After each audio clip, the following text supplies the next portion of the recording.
Michelle Obama said this week that she was experiencing low-grade depression, and seemed to suggest that it was because of a combination of quarantine, racial unrest and the Trump administration's response to the pandemic. In the second episode of her new podcast, which was released on Wednesday, Mrs. Obama, the former First Lady, told the Washington Post columnist Michele Norris that she has had low points recently. "There have been periods throughout this quarantine where I just have felt too low," Mrs. Obama said, adding that her sleep was off. "You know, I've gone through those emotional highs and lows that I think everybody feels, where you just don't feel yourself. I know that I am dealing with some form of low-grade depression," she added. "Not just because of the quarantine, but because of the racial strife, and just seeing this administration, watching the hypocrisy of it, day in and day out, is dispiriting." She suggested that her depression was related to the ongoing protests and racial unrest around the United States since the killing of George Floyd in Minneapolis police custody in May. "I have to say, that waking up to the news, waking up to how this administration has or has not responded, waking up to yet another story of a black man or a black person somehow being dehumanized or hurt or killed, or falsely accused of something, it is exhausting," she said.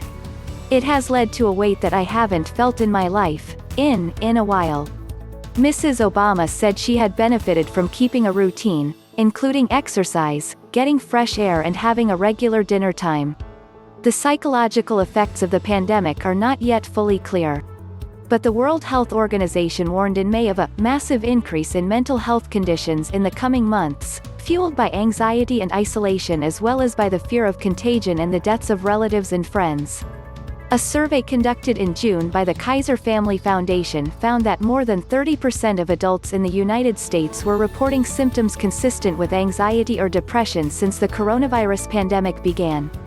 Depression is an illness that affects more than 264 million people worldwide. According to the WHO, Dr. Timothy Sullivan, the psychiatry and behavioral sciences chairman at Staten Island University Hospital, described it as a complicated mental state.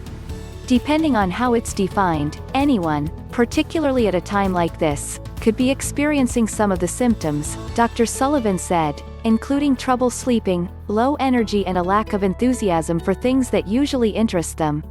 Depression is a result of individual biological risk factors coupled with influences in the environment, Dr. Sullivan said. "When someone experiences a loss, we know that it can make them sad," he said, citing one example.